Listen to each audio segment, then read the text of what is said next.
আসসালামু আলাইকুম। আমি শাহরিয়ার জামিল আপনাদের সবাইকে স্বাগত জানাই আমার ফেসবুক পেজ এবং ইউটিউব চ্যানেল ইজি এডুকেশন বিডিতে। আজকে আমরা ভেক্টরের পার্ট 4 নিয়ে আলোচনা করব। পার্ট 4-এ আমরা যা যা শিখব তা হচ্ছে ভেক্টর অপারেটর এবং ম্যাথ টাইপ 1। তাহলে শুরু করা যাক ভেক্টর অপারেটর দিয়ে।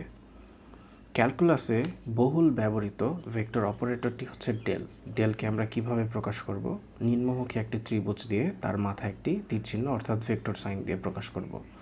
ডেল সমান আমরা লিখতে পারি i into d d x plus j into d d y plus k into d d z. ঠিক আছে, ওকে। তাহলে এই ডেল কিভাবে কাজে লাগছে সেগুলো এখন আমরা দেখব। এই ডেল অর্থাৎ এই ভেক্টর অপারেটরটির সাহায্যে আমরা কিভাবে গ্রেডিয়েন্ট বের করতে পারি এবং গ্রেডিয়েন্ট ছাড়া আর কি বের করতে পারি আমরা ধাপে ধাপে একে একে সবগুলো দেখব। ওকে, প্রথমে দেখি গ্রেডিয়েন্ট কিভাবে বের করব। স্কেলার ক্ষেত্র থেকে ভেক্টর ক্ষেত্রে উত্তরণের কৌশলই হচ্ছে স্কেলার রাশির গ্রেডিয়েন্ট নির্ণয়। অর্থাৎ আমাদের যদি একটি স্কেলার রাশি দিয়ে দেয় এবং সেইটার যদি আমরা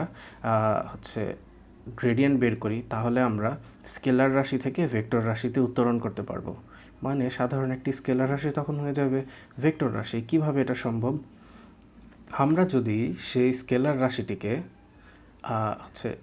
ডেলের সাথে গুণ করে দিই তাহলে আমরা পাবো গ্রেডিয়েন্ট, এবং ডেলের সাথে গুণ করে দিলে আমাদের যেই ফাই স্কেলার রাশিটি ছিল সেটি হয়ে যাবে একটি ভেক্টর রাশি। তাহলে এটা কিভাবে হবে? আমরা একটি স্কেলার রাশি পাশে ধরে নিলাম আমাদের ইচ্ছা মতো, যেটা হচ্ছে 3x² ZY প্লাস 3xz। ওকে, এটাকে আমরা ডেলের সাথে গুণ করব। তাহলে আমরা কি করলাম? ডেলের সাথে গুণ করে দিলাম এবং পরবর্তীতে গুণটা কেমন হলো? এই ডেলটা আয়ের সাথে একবার গুণ হলো, এই ডেলটা হচ্ছে জে এর সাথে উপরে ডি এর সাথে একবার গুণ হলো, আবার এখানেও আসলো। ওকে, তারপরে আমরা প্রত্যেক জায়গায় ফাইয়ের যে মানটি আছে সেটিকে লিখে দিলাম। এই পর্যন্ত আমাদের বুঝতে কষ্ট হওয়ার কথা না। এরপরে আমাদেরকে ডিফারেন্সিয়েশনের সাহায্য নিতে হবে, যে কিভাবে এক্সের সাহায্যে আমরা এই অংশটাকে ডিফারেন্সিয়েট করতে পারি। তাহলে এই অংশটা আমরা দেখব। তাহলে আমাদের প্রথমত যেহেতু এখানে এক্স আছে, আমাদেরকে খুঁজতে হবে যে যেই অংশটাকে আমরা ডিফারেন্সিয়েট করব সেখানে এক্স আছে কিনা। দেখতে পেলাম এখানে একটা x² আছে, আবার এখানে একটা এক্স আছে। তাহলে আমরা এটাকে ডিফারেন্সিয়েট করতে পারবো। ডিডি এক্স অফ x², এটা কেমন হবে যদি আমরা ডিফারেন্সিয়েট করি? আমাদের যদি এক্সের কোনো সহগ থাকে সেগুলোকে আমরা প্রথমে সামনে লিখে নিব। ধরলাম যে এখানে সহগ হচ্ছে 1, তাহলে 1টাকে সামনে লিখলাম, এবং এক্সের যে পাওয়ারটা আছে তারপরে সেটাকে আমরা সামনে গুণ আকারে লিখে দিব। এরপর আমাদের এই এক্সের পাওয়ার যা আছে তার থেকে 1 মাইনাস হয়ে যাবে। সহজ না? ঠিক এই কাজটাই করতে হবে। তাহলে আমরা সামনে আই যে একক ভেক্টর সেটাকে লিখলাম। এরপর এক্সের যে সহগগুলো আছে 3z এবং y সেগুলোকে লিখলাম 3zy ইন্টু এক্সের যে পাওয়ারটাকে আছে সেটাকে আমরা সামনে গুণাকারে লিখলাম। এরপর আমাদের করতে হবে হচ্ছে এক্সের পাওয়ার যা আছে তার থেকে কমায় ফেলতে হবে। ঠিক এই কাজটা করতে হবে। এটা হচ্ছে শুধুমাত্র প্রথম অংশের জন্য। দ্বিতীয় অংশে কি হবে? ঠিক একইভাবে প্লাস দিয়ে আমাদের 3z লিখব। তারপরে এক্সের পাওয়ার যদি এখানে তো একই আছে, 1 থেকে 1 চলে যায় তাহলে 0, তাই না? তাহলে 0 থেকে মানে যে কোনো সংখ্যার উপরে যদি পাওয়ার 0 থাকে তার ভ্যালু হয়ে যায় 1, তাই না? 3z into 1। তাহলে প্রথম অংশ থেকে এতটুকু আসলো। একইভাবে আমরা পরের অংশে y এর জন্য একটা অংশ ক্যালকুলেশন করতে পারবো। সেটা কত হবে? সেটা হবে y এর জন্য, এখানে আমরা দেখতেছি যে y এখানটাতে আছে, তাহলে y এর সহগগুলোকে সামনে লিখে নিব আগে আমরা, যে 3x² এবং y এর পাওয়ার এখানে 1। ঠিক আছে, y এর পাওয়ার এখানে হচ্ছে 2 নম্বর অংশটাতে 1 থেকে 1 চলে গেলে 0 হয়ে যায়। তাহলে y to the power 0 is equal 1। তাহলে একটু 1 প্লাস এখানটাতে হবে কত? 3x। তাহলে কে এর জন্য আমরা অংশটা সরাসরি লিখে ফেলবো। আশা করি আপনারা ধরতে পারবেন এখন। কে এর জন্য হবে কত? কে এর জন্য এখানে হবে হচ্ছে 3x² y প্লাস 3x।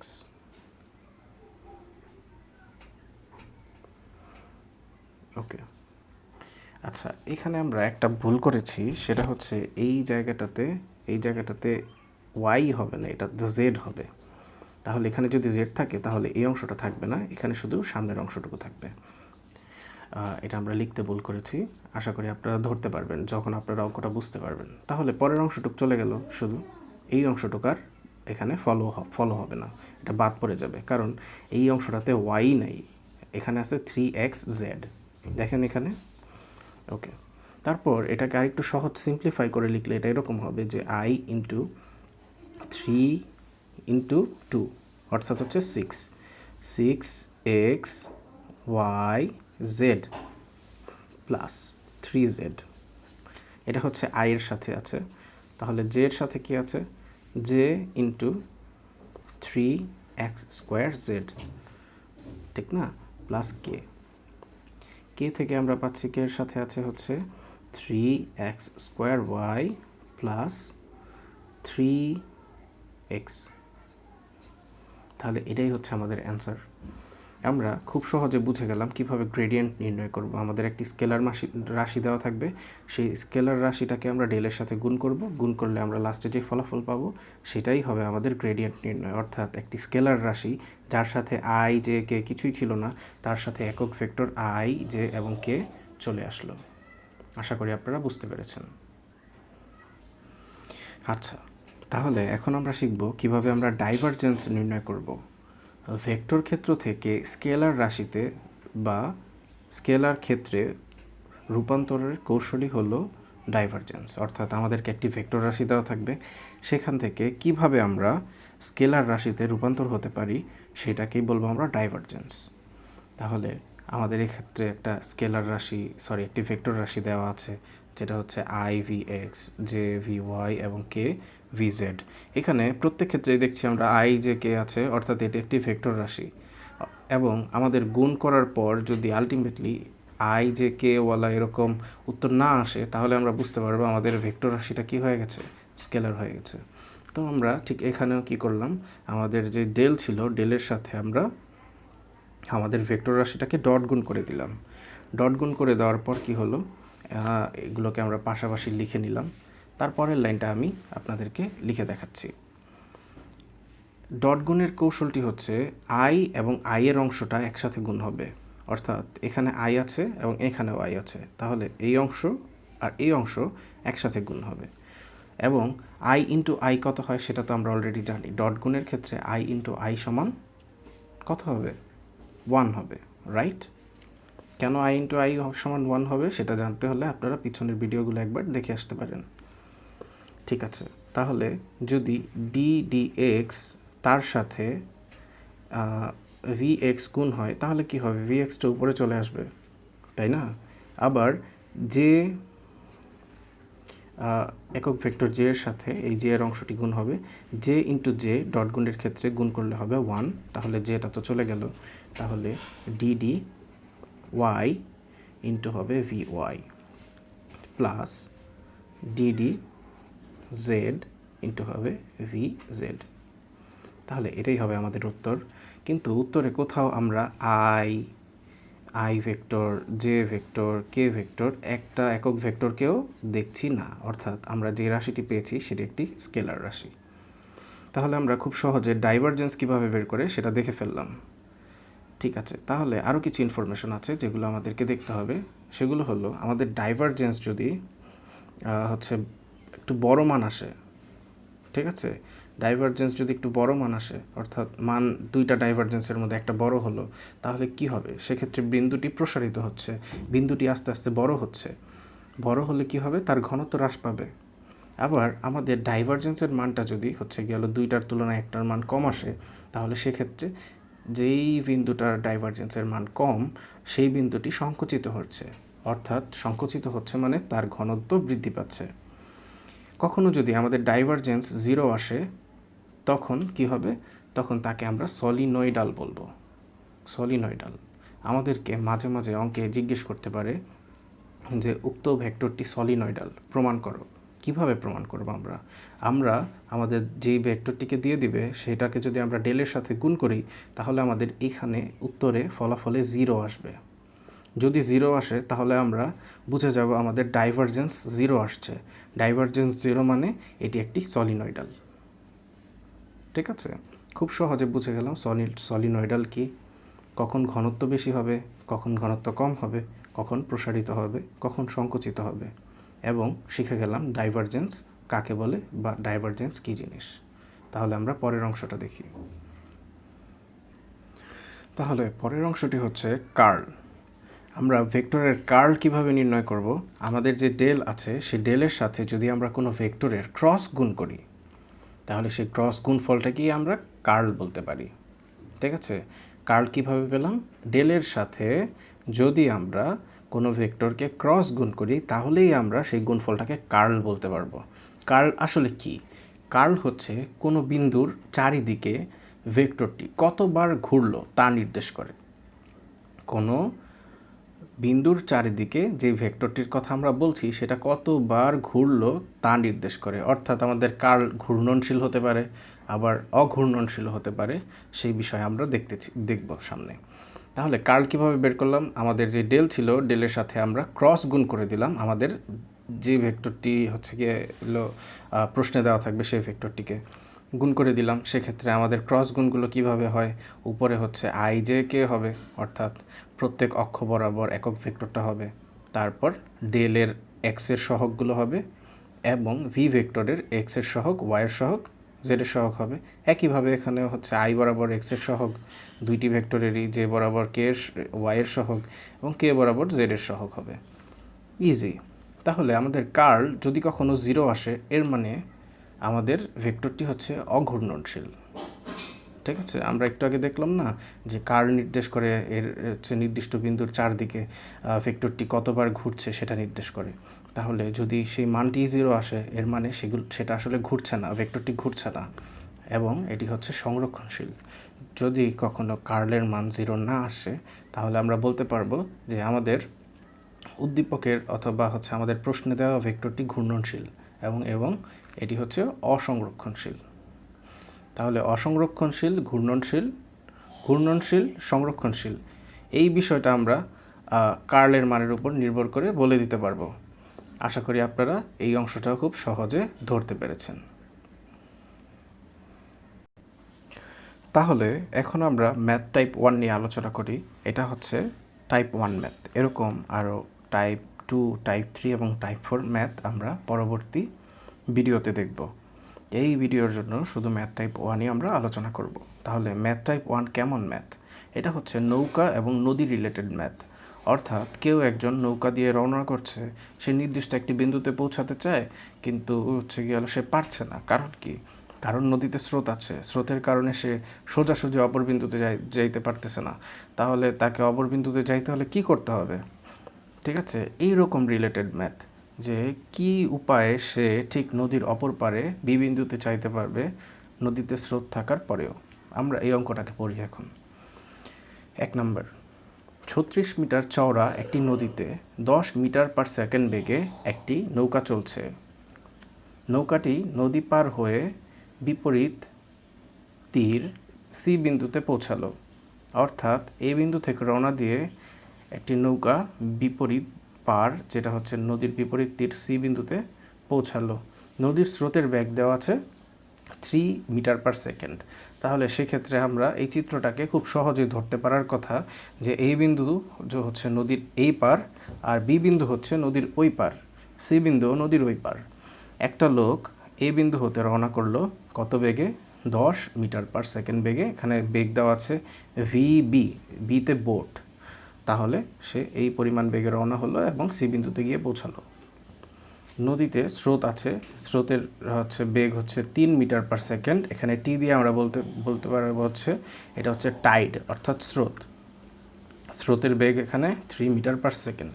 তাহলে যদি আমরা এই পর্যন্ত বুঝতে পারি, প্রশ্নটা বুঝতে পারি যে কি ইনফরমেশন এখানে দেওয়া আছে, তাহলে আমরা প্রশ্নগুলো দেখি। ক নাম্বার প্রশ্ন হচ্ছে নদীর বিপরীত পারে বিসির দূরত্ব নির্ণয় করতে হবে। বি থেকে সি কোথায় আছে? বি থেকে সি এইখানে বি, এখানে হচ্ছে সি, অর্থাৎ এই দূরত্বটা আমাদের বের করতে হবে। তাহলে ক নাম্বার প্রশ্নের উত্তরটা আমরা কিভাবে করব সেটা আমরা দেখে ফেলি। ওকে, ক নাম্বার প্রশ্নের উত্তরটি করার জন্য আমাদেরকে উদ্দীপকের চিত্রটিকে নতুন করে আরেকবার আঁকতে হবে। যেখানে আমাদের এই নিচের বিন্দুটি ছিল হচ্ছে এ বিন্দু, এবং সোজা অপর পারে বিন্দু ছিল বি, এবং অপর পারেই বি বিন্দুর সোজা আবার একটি বিন্দু ছিল যেটা হচ্ছে সি। আমাদের কাছে এই বিসি এর মান জানতে চেয়েছে। তাহলে আমরা এই ত্রিভুজটাকে কমপ্লিট করি, যেখানে এই মানটি দেওয়া আছে হচ্ছে 36 মিটার, 36 মিটার, এবং এই দিকে একটি দিক বলা আছে যেটা হচ্ছে 10 metre per second, 10 metre per second, এবং এইখানে বলে দিয়েছিল যে এই অ্যাঙ্গেলটা হচ্ছে 37 ডিগ্রি। তাহলে আমরা অনায়াসে বলতে পারবো না যে হচ্ছে এই কোণটা কত হবে, যেহেতু এ থেকে বি বিন্দু হচ্ছে সোজাসুজি অপর বিন্দু, ঠিক আছে? এ বিন্দুর অপোজিট বিন্দু হচ্ছে বি, একদম সোজাসুজি, অর্থাৎ এখানে একটি সমকোণ উৎপন্ন হয়েছে। সমকোণ হচ্ছে 90 ডিগ্রি। তাহলে 90 ডিগ্রি থেকে যদি 37 ডিগ্রি বিয়োগ হয়ে যায় তাহলে কত ডিগ্রি থাকে? আপনারা খুব সহজে ধরতে পেরেছেন যে 90 মাইনাস 37। তাহলে অ্যান্সার কত হবে? অ্যান্সার হবে 53। ওকে, তাহলে আমরা বুঝতে পারলাম আমাদের এই অ্যাঙ্গেলটা হচ্ছে 53 অ্যাঙ্গেল।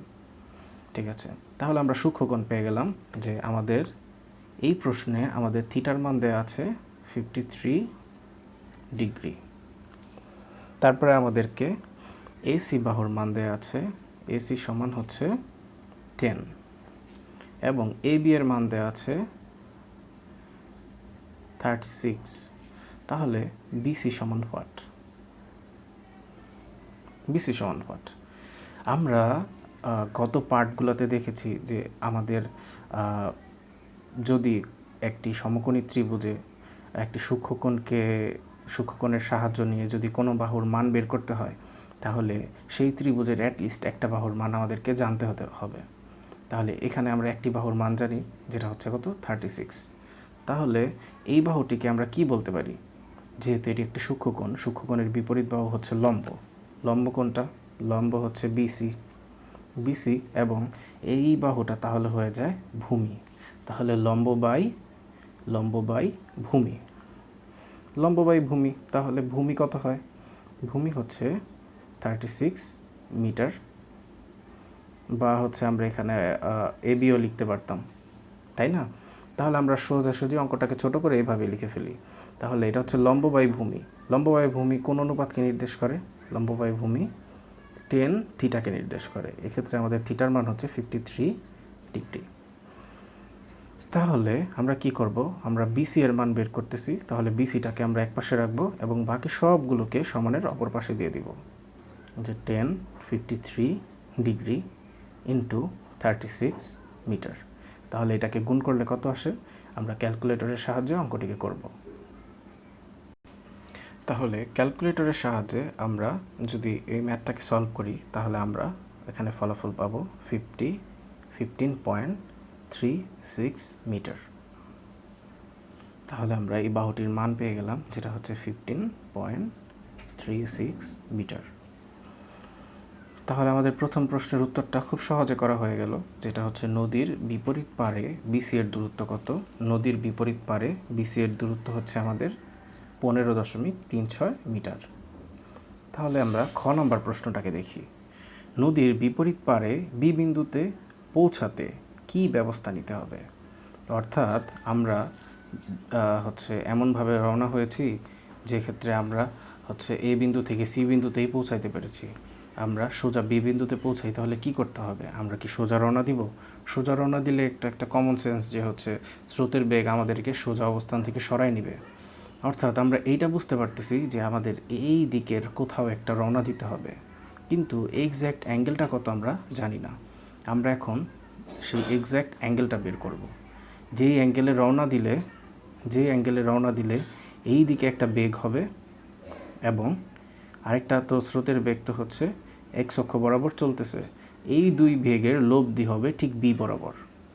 ঠিক আছে, কোন অ্যাঙ্গেলে রওনা দিলে স্রোতের বেগের সাথে এই বেগের লব্ধি হবে ঠিক এ থেকে বি বরাবর।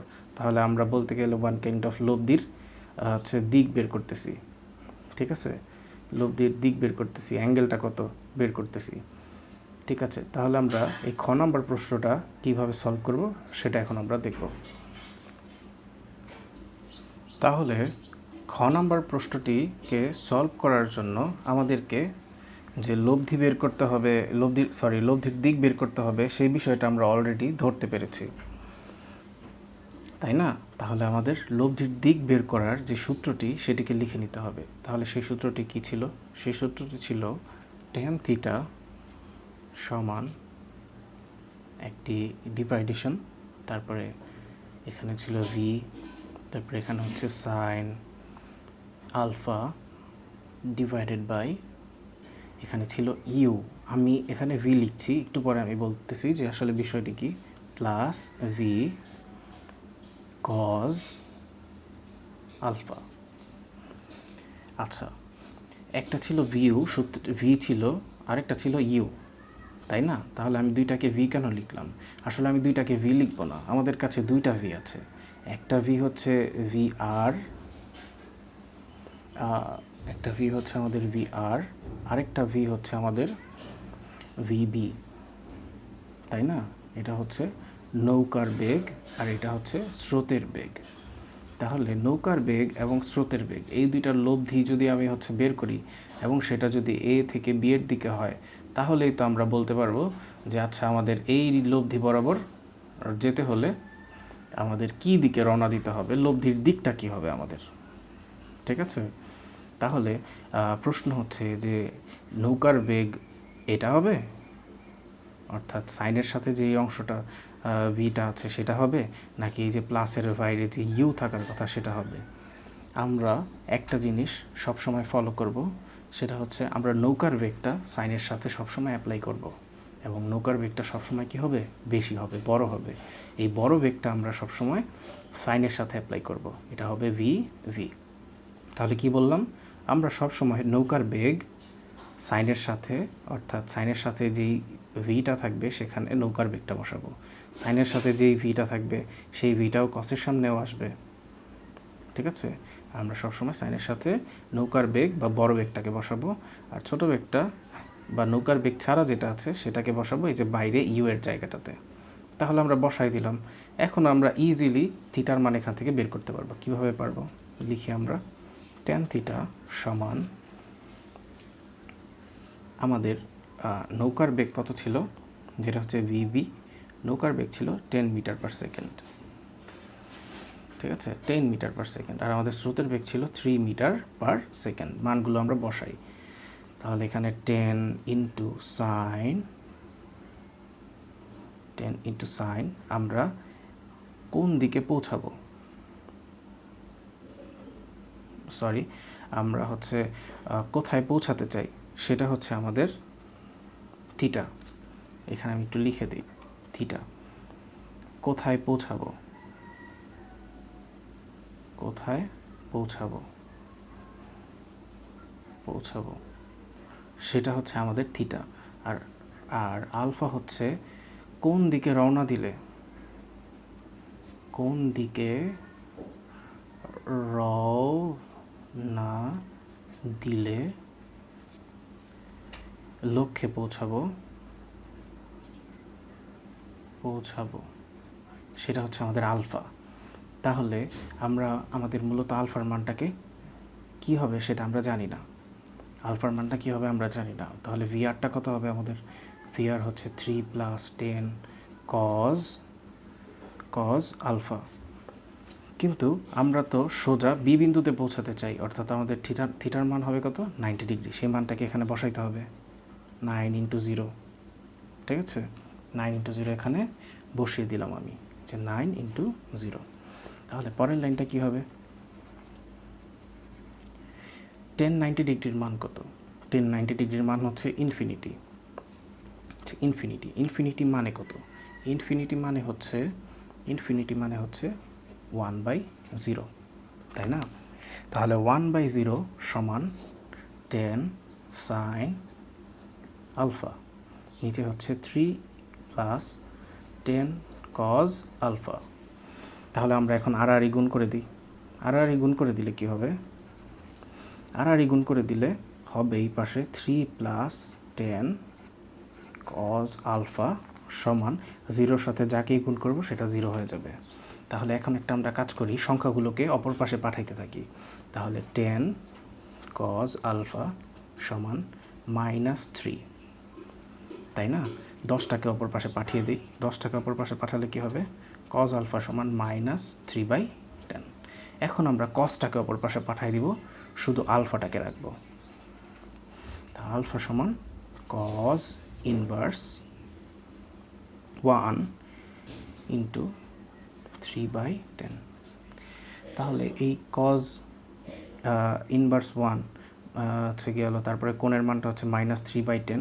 এই অংশটাকে ক্যালকুলেশন করলে আমরা আলফার মান পেয়ে যাব, এবং আলফার মান হচ্ছে 107.46 ডিগ্রি। এই মানটা পাওয়ার জন্য আমি ক্যালকুলেটর ইউজ করেছি, ঠিক আছে? ক্যালকুলেটর এই মানটা আসবে। অর্থাৎ আমাকে যদি এ বিন্দু হতে সোজা বি বিন্দুতে পৌঁছাইতে হয়, তাহলে আমাকে ভূমির সাথে 107 ডিগ্রি অ্যাঙ্গেলে রওনা দিতে হবে। যদি আমি এই দিকে রওনা দিই আর আমার স্রোতের বেগ থাকে এই দিকে, তাহলে এই দুইটা বেগের লব্ধি হবে ঠিক সোজাসুজি বি বিন্দু বরাবর। তাহলে আমি বি বিন্দুতে পৌঁছাইতে পারবো। বুঝলাম কি? তাহলে এই ছিল আজকে আমাদের পার্ট 4। আশা করি আপনারা খুব সহজে বুঝতে পেরেছেন। ভিডিওটিকে আর লম্বা করব না। পার্ট 5-এ আমরা আরও 2 থেকে 3 রকমের ম্যাথ দেখব, এবং আমরা ভেক্টরটাকে কমপ্লিট ঘোষণা করব। থ্যাংক ইউ, সবাইকে ধন্যবাদ।